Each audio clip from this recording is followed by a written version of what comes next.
Olá pessoal, nessa videoaula eu vou falar para vocês um pouco sobre alguns modos de usar tecnologia no ensino de matemática, agora na perspectiva do fazer matemática.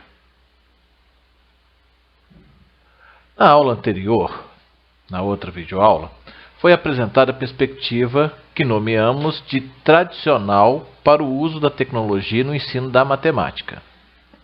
E foram mostrados alguns softwares e a operação básica desses softwares. Então, aquela coisa bem do uso direto do aplicativo, do programa, do software, para um resultado pontual do conteúdo de matemática que a gente está estudando, né?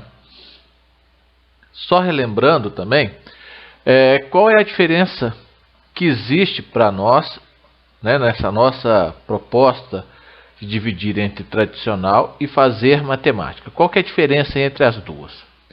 A diferenciação básica entre elas é que na perspectiva tradicional, estou considerando uma forma de uso direta, explícita. O aluno usa o recurso e obtém o resultado matemático desejado. Seriam exemplos ações do tipo calcule ou desenho gráfico da função. Então, só para a gente recordar, né, eu dei alguns exemplos de software onde você coloca o número, por exemplo, e ele te mostra quais são, coloca o intervalo, né, um número de tanto a tanto, e ele te fala quais são os números primos entre esses dois números informados. Então, são exemplos desse tipo, né? É você usar um software plotador gráfico, por exemplo, o Graph, para ir lá e simplesmente plotar o gráfico de uma equação de segundo grau, ou de uma função, né? Então, é o uso direto. Eu vou pegar o software e fazer aquilo. A perspectiva do fazer matemática, o recurso é um elemento que pode ajudar na obtenção do resultado matemático desejado. Pode ser que o processo, e aí, o que eu estou considerando o processo? Organizar os dados, analisar, discutir com o colega, discutir com o professor, criar uma hipótese, uma conjectura, generalizar, quer dizer, pegar os casos particulares e ver o que eles têm em comum e, a partir disso, criar uma regra. E escrever tudo isso, organizar as ideias no papel, num texto e apresentar essas ideias, talvez esses processos, ou todo esse processo, seja mais valorizado do que o próprio resultado alcançado. E aí nós vamos ver alguns exemplos mais à frente que eu acho que deixa isso bem claro, tá ok? Bom, mas o que os PCNs falam a respeito do fazer matemática? E aí, essa perspectiva de fazer matemática, ela já está contemplada lá nos PCNs de matemática, né? Então, os parâmetros curriculares nacionais, e aqui eu vou ler o trecho que eu copiei de lá, para vocês terem a ideia, né?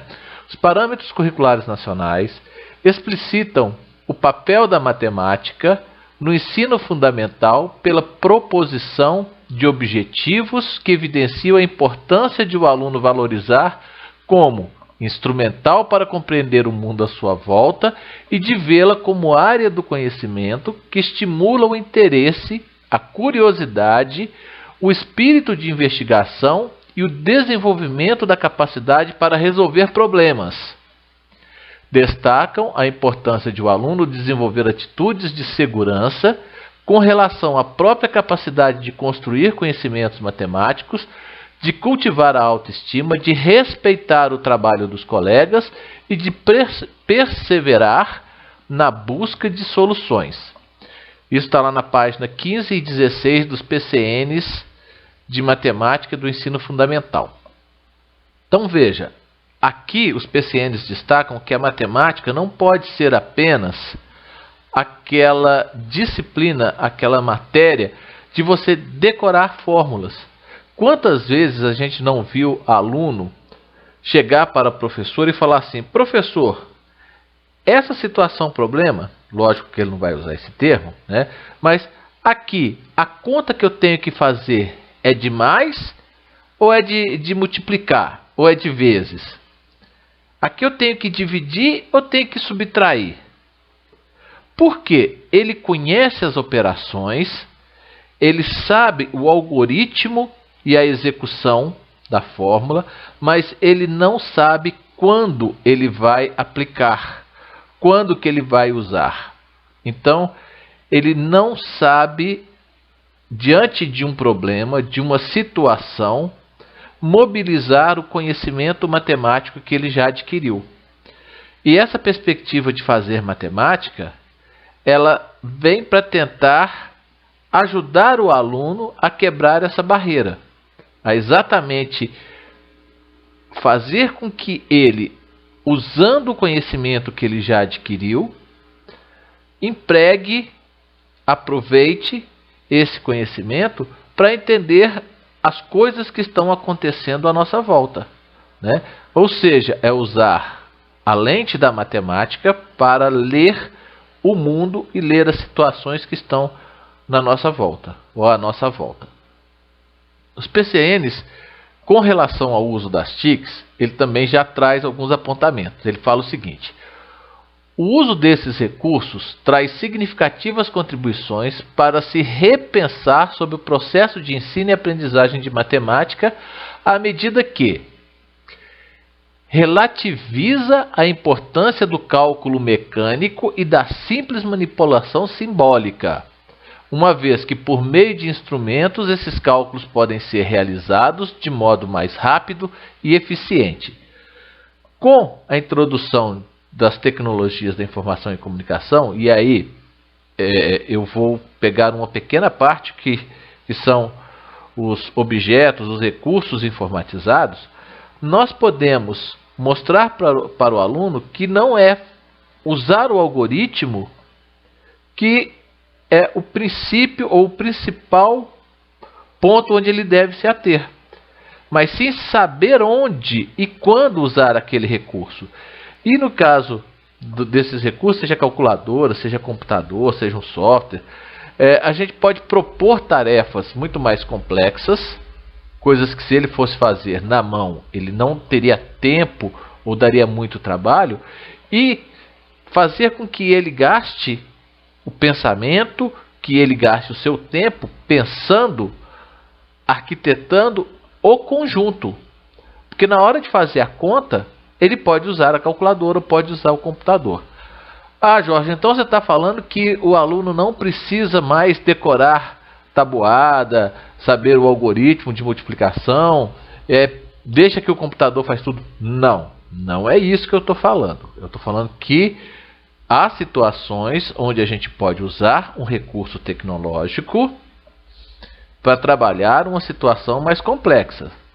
Mas nós também devemos trabalhar com os nossos alunos para que eles conheçam os algoritmos e conheçam as operações, e aí não estou falando só de operações matemáticas, as operações, aliás, não estou falando de operações básicas, né, mas de operações matemáticas no sentido mais amplo, para que ele, se não tiver o recurso, mesmo assim ele consiga fazer as coisas e entenda de onde vem aquela manipulação que ele está fazendo, né? Mas não é a manipulação em si, saber operar, que é o importante. É saber operar, mas também dentro do contexto, né? Então, continuando aqui a leitura, também é importante quando evidencia para os alunos a importância do papel da linguagem gráfica e de novas formas de representação, permitindo novas estratégias de abordagem de vários problemas. Possibilita o desenvolvimento nos alunos de um crescente interesse pela realização de projetos e atividades de investigação e exploração, como parte fundamental da sua aprendizagem. Então não é só resolver, ele tem que ter esse instinto, vou colocar entre aspas, de querer investigar, de querer explorar as situações para ver que matemática que pode surgir dali, né? E permite que os alunos construam uma visão mais completa da verdadeira natureza da atividade matemática e desenvolvam atitudes positivas diante dos seus estudos. Isso aí está lá na página 43 e 44. Ou seja, o aluno tem que perceber que a matemática ela está em todos os lugares, em todos os momentos. Basta que a gente olhe para as coisas com um filtro, com a lente da matemática. E que a matemática não é algo que extrapola, que é impossível de aprender, que é algo para gênios. Não, a matemática está aí para todo mundo se apropriar dela para fazer essa leitura de mundo. Agora, na escola, a matemática escolarizada, ela tem um currículo que deve ser cumprido.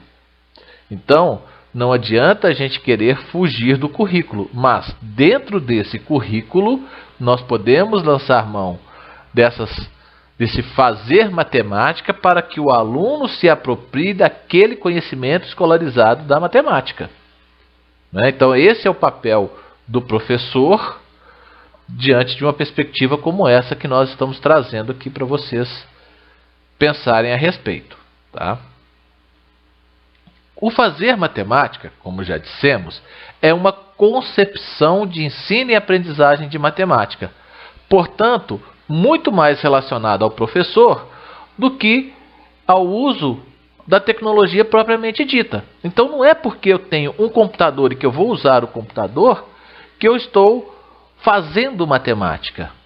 Mas a maneira como eu vou utilizar esse computador, esse software, que está vinculado então à visão do professor, à perspectiva do professor, como que o professor acredita que se aprende e que pode ensinar matemática, é que vai direcionar o uso desse software, desse recurso, seja uma calculadora, seja um programa, seja o computador, um celular, né, um tablet.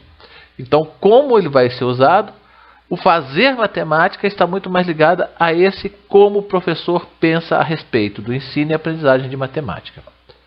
Existem várias propostas teóricas, né, que se aproximam do fazer matemática. E aí a gente tem a resolução de problemas do Jorge Polya, cenários para investigação do Wallace Cobesmose e as tarefas exploratórias investigativas do João Pedro da Ponte. Eu gosto muito dessa última, das tarefas exploratórias investigativas.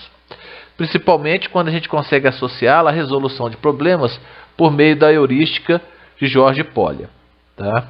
Então, nós vamos ver alguns exemplos de uso que se baseiam bastante nas tarefas exploratórias investigativas do João Pedro da Ponte, com uma pontinha da heurística do Jorge Polya da resolução de problemas. Ok? Bom, para mim, Jorge, uma referência no uso das TICs é a professora Maria Alice Gravina, da Universidade Federal do Rio Grande do Sul. E tem um texto que eu sempre coloco, assim, que eu gosto de trabalhar com ele, que é a aprendizagem da matemática em ambientes informatizados. Ela escreveu esse texto em 1998 com a professora Lucila Maria Santa Rosa.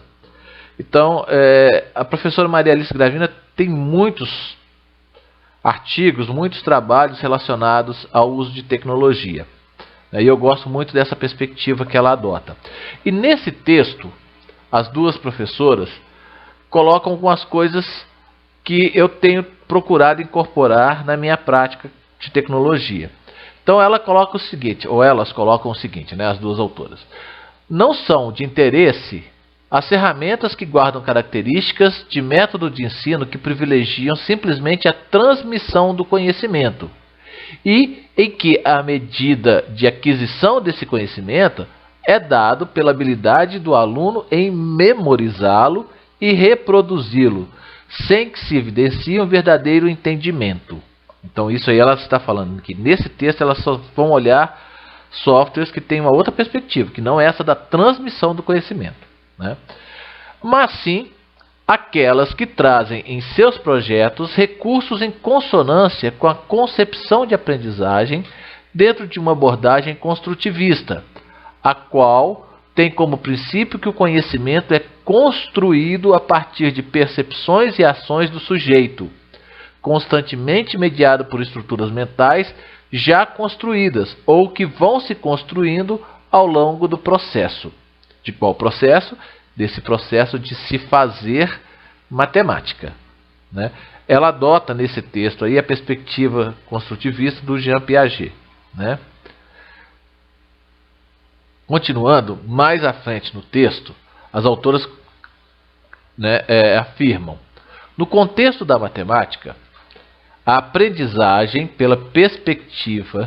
nesta perspectiva, depende de ações que caracterizam o fazer matemática. O que é fazer matemática? É experimentar, interpretar, visualizar, induzir, conjecturar, abstrair, generalizar e, enfim, demonstrar matematicamente. Ela tem muito desse viés da matemática pura, que é demonstrar. Ela usa muito isso, até porque ela trabalha bastante com a matemática do ensino superior, né? É o aluno agindo diferentemente de seu papel passivo frente a uma apresentação formal do conhecimento, baseada essencialmente na transmissão ordenada de fatos, geralmente na forma de definições e propriedades. Na pesquisa matemática, o conhecimento é construído a partir de muita investigação e exploração, e a formalização é simplesmente o coroamento desse trabalho, que culmina na escrita formal e organizada dos resultados obtidos. Então, o fazer matemática tem muito disso aqui que ela está colocando. Na escola, muitas vezes, nós apresentamos o resultado para o aluno. Quantas vezes a gente entende aquilo que o professor explicou, a gente sabe fazer, mas não sabe por que a gente está fazendo aquilo? Por que isso acontece? Porque quem trabalhou para descobrir aquilo, né, o cientista matemático que fez todas aquelas pesquisas, ele teve um trabalho muito grande na investigação e na exploração. A hora que ele terminou essa parte, é que ele foi formalizar a escrita assim, através de um teorema, né, para depois demonstrar isso daí. Só que para nós só chega o resultado final. A gente não acompanha, a gente não tem registrado, pelo menos não nos é apresentado, o progresso feito pelo pesquisador na investigação até ele chegar à escrita do teorema. Chega para nós somente o final. E aí o que cabe a nós seria decorar. Essa perspectiva de fazer matemática tenta romper com isso, diante de algumas possibilidades de colocar o aluno nesse papel de pesquisador matemático. É lógico que não é nenhum conhecimento de fronteira, não é algo avançado. É o conhecimento escolarizado que nós vamos dar vazão, vamos dar condições para que o aluno investigue e descubra, né, as propriedades daquilo que a gente está propondo, ou daquele conhecimento que está ali. Dessa forma, vai trazer muito mais significado para ele aquilo que ele está aprendendo. Tá? Essa é a ideia. Bom, quais softwares poderemos usar? Qualquer software que não privilegie simplesmente a transmissão de conhecimento e em que a medida de aquisição desses conhecimentos é dada pela habilidade do aluno em memorizá-lo e reproduzi-lo sem que se evidencie um verdadeiro entendimento. Isso aí está entre aspas, porque é o que nós acabamos de ler lá das duas professoras, né? Então, qualquer software, tá? E eu diria até mais, até um software que privilegie a memorização, essas coisas, a gente pode trabalhar de uma maneira de fazer matemática com ele. É lógico que vai dar muito mais trabalho para o professor. Talvez não seja o caso, porque a gente tem muito mais recursos que nos permite trabalhar diretamente na perspectiva de fazer matemática. Assim, nós podemos usar programas como o Graph, que vocês já conhecem, o GeoGebra, que é um programa de geometria dinâmica, o Máxima, que é um interpretador algébrico, ou qualquer outro software, ou ainda um objeto de aprendizagem, que a gente vai abreviar por OA. O que é um objeto de aprendizagem? É qualquer recurso digital que possa ser reutilizado para o suporte ao ensino. E aí a gente vai ver que a internet está cheio desses objetos de aprendizagem para que a gente possa utilizá-los nas nossas aulas de matemática. Os exemplos que veremos. Normalmente, ficamos curiosos para saber como usar os recursos tecnológicos, e aí no nosso caso os informatizados, nos conteúdos de matemática. Então a gente vê essa discussão do fazer matemática, da perspectiva tradicional, e que os professores estão usando, e aí a gente pensa assim, pô, mas como é que um professor pode usar um programa nessa perspectiva de fazer matemática para estudar tal conteúdo? Bom, essa curiosidade ela só se satisfaz à medida que a gente for lendo e estudando e compartilhando o que a gente vai achando pelo caminho. Então, vários professores que vão experimentando, às vezes escreve um artigo e apresenta no congresso, coloca numa página, coloca numa revista, e aí, nesse processo de buscar, de pesquisar, a gente vai encontrando vários exemplos e aí a gente vai adaptando para aquilo que a gente está querendo. Lembram daquela seta no final da nossa segunda videoaula, né? Então, que tem a portinha do meio que eu falei, que aí é o trabalho de vocês pesquisarem e adaptarem, né? Nessa videoaula eu vou falar um pouco, trazer alguns exemplos para ilustrar o que comentamos. Eu vou usar o Graph e comentar o TCC da Marlene, que é uma aluna que já se formou aqui desse curso nosso de matemática da UFOP à distância, analisando uma tarefa proposta pela professora Gravina, Maria Alice Gravina, para o estudo de funções afins.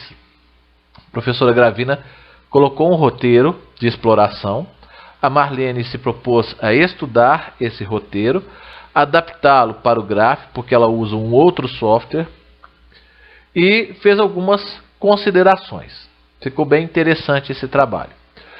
Tem um exemplo também, usando o GeoGebra, que é um texto do professor Paulo Penha, onde ele apresenta uma tarefa sobre desigualdade triangular. E depois eu trago dois objetos de aprendizagem, o Mágica com números e o jogo NIM, para trabalhar com operações básicas. E aí operações básicas mesmo, soma, subtração, multiplicação, divisão, né? E observação, coleta de dados, organização desses dados, análise desses dados e aí criar uma conjectura e propor a escrita. Tá? Então aquele processo que a professora Maria Alice Gravina e a Santa Rosa já apresentaram para a gente naquele recorte que eu trouxe anteriormente. O exemplo da tarefa exploratória investigativa com o Graph. Muito bem, o Graph no estudo de funções afins. Esse trabalho é um trabalho de conclusão de curso, TCC, da aluna ou ex-aluna, né, Marlene Barbosa Cruz, que foi baseado em uma tarefa exploratória da professora Gravina. A Marlene fez uma análise da tarefa original, adaptando-a para o uso do Graph. A professora Maria Alice Gravina propôs essa tarefa para o uso do Implot, que é um outro software plotador gráfico. Como a Marlene conheceu o Graph aqui no curso também, o que ela fez? Achou mais fácil adaptar e fazer algumas considerações a respeito, né? A proposta da tarefa é que os alunos explorem os coeficientes de funções afins e que consigam perceber, entre outros conceitos, como esses coeficientes agem no movimento dos gráficos das funções no plano cartesiano e na relação entre as funções de um sistema e seus pontos de interseção. A proposta da professora Maria Alice Gravina é essa daqui, olha.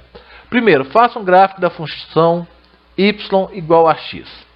Considere a função y igual a x mais b e faça o gráfico dessa função para diversos valores de b, positivos e negativos.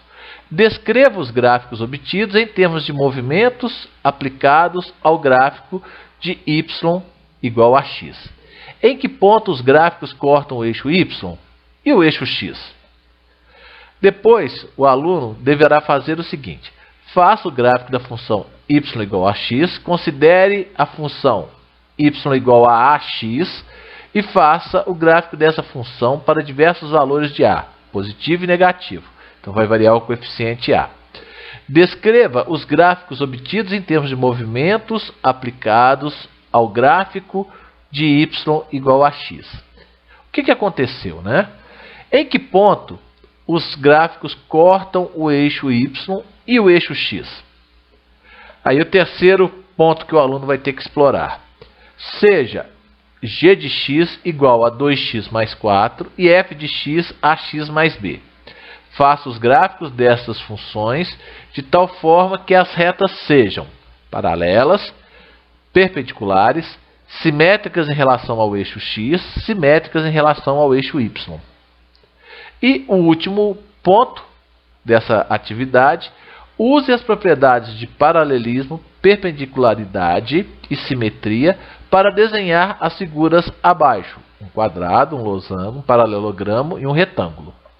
Então veja, o que a gente está vendo nessa proposta de atividade? O aluno vai explorar a função afim, né? Y igual a x mais b, variando os seus coeficientes e vendo o que acontece com o gráfico dessa função no plano cartesiano. Ele vai observar, ou espera-se que ele observe, a inclinação da reta e o deslocamento dessa reta a partir da movimentação dos seus coeficientes, né? E depois, por meio de um sistema, colocando aí duas funções, uma fixa e a outra a gente atuando nos dois coeficientes, a professora propõe que a gente faça com que as retas fiquem paralelas, perpendiculares, simétricas em relação a x e a y, ao eixo y. Para quê? Para que o aluno perceba o que de efeito provoca as variações dos coeficientes. Não só em relação ao plano cartesiano, mas também em relação a uma outra reta, uma outra função. E depois, por último, que o aluno construa figuras geométricas específicas por meio das duas manipulações, das duas funções. Então, nesse caso, aí, ele vai precisar de 4 funções, né? E vai trabalhar essas funções. Espera-se assim, então, que ele dê significado ao coeficiente angular e aos dois coeficientes, na realidade, né? Em vez de somente o professor colocar lá no quadro o que o A faz e o que o B faz, né? Que o aluno perceba isso antes que o professor defina, né? Formalize isso no quadro.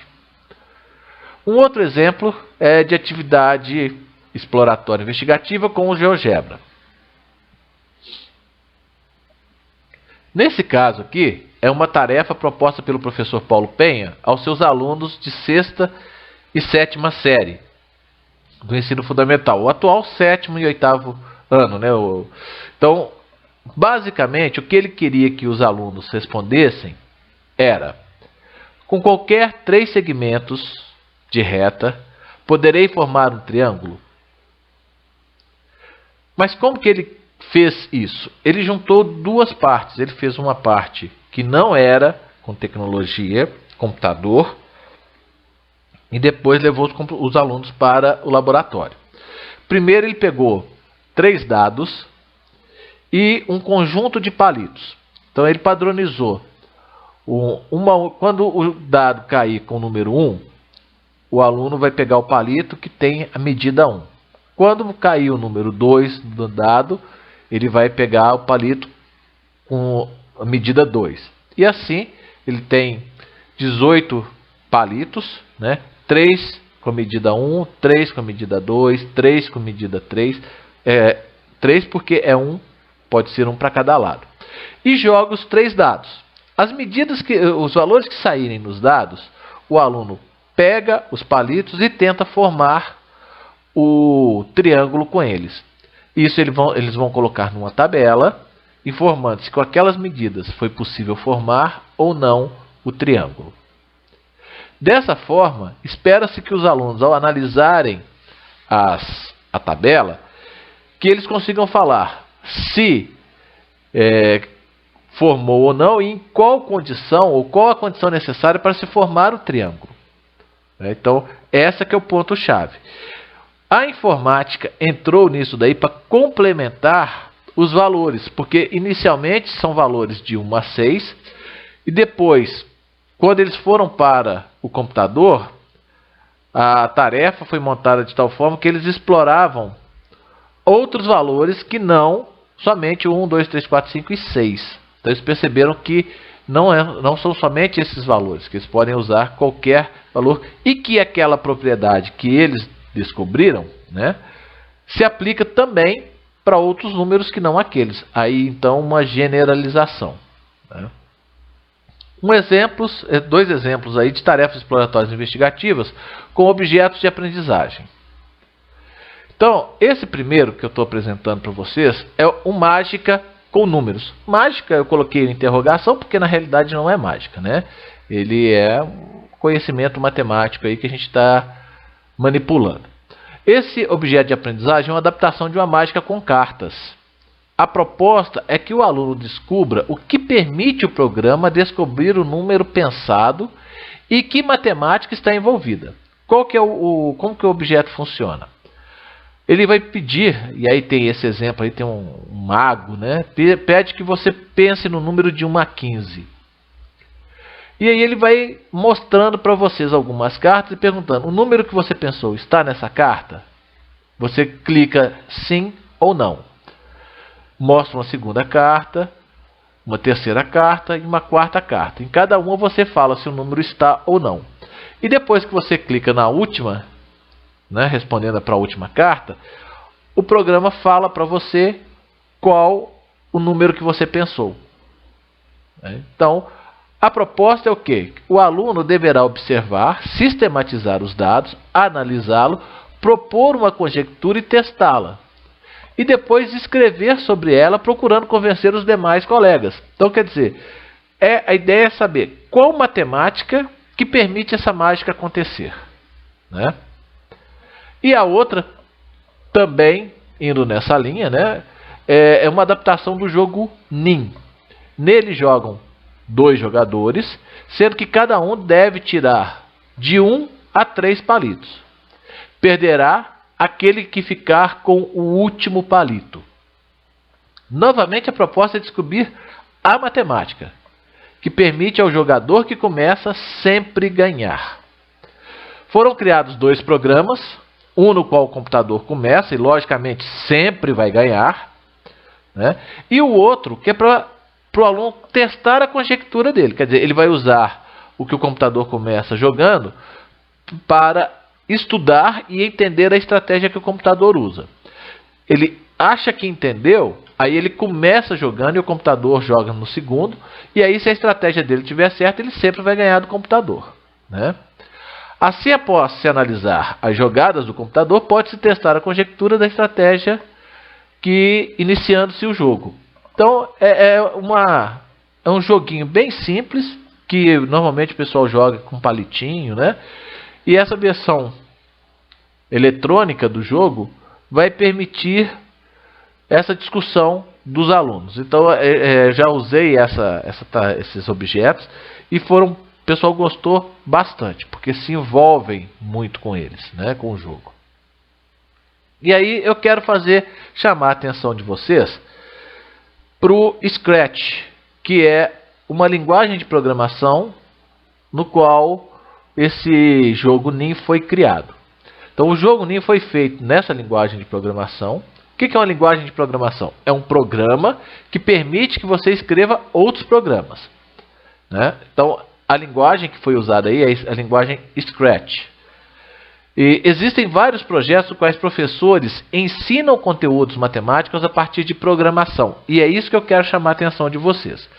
Tudo bem, uma coisa é o objeto de aprendizagem jogo NIM, né, NIM, e o outro é a linguagem Scratch usada para ensinar matemática. Nós não vamos entrar muito nesse detalhe, tá? Mas vários professores usam a linguagem de programação para que os alunos criem programas e ao criar esses programas, eles vão trabalhar com matemática. Muitas vezes a matemática não é diretamente o objeto do programa que ele está criando. Mas quando ele vai manipular posição de tela, dividir figuras, tudo isso envolve matemática. E construindo o programa, ele acaba estudando matemática. Tá? A linguagem Scratch ela foi baseada no Logo, que foi uma linguagem de programação muito usada anteriormente, muito falada aí, que era uma das grandes promessas para o uso da informática na educação e também na matemática, né, no ensino de matemática. Era voltada mais para crianças, para escolas, né, mas é um potencial muito bom e que acabou sendo colocada de lado porque ela precisava de uma escrita de comando muito certinha. Então, às vezes, se você errasse uma vírgula, uma letra, não funcionava, dava erro. E a linguagem Scratch tenta corrigir isso, porque ela funciona como se fossem blocos que vão se encaixando. E aí, nessa figura, o símbolo dele é esse gatinho que está aí. E do lado que está escrito sempre imagine, programe e compartilhe. É lógico que isso não, né, esses aí não são comandos, né?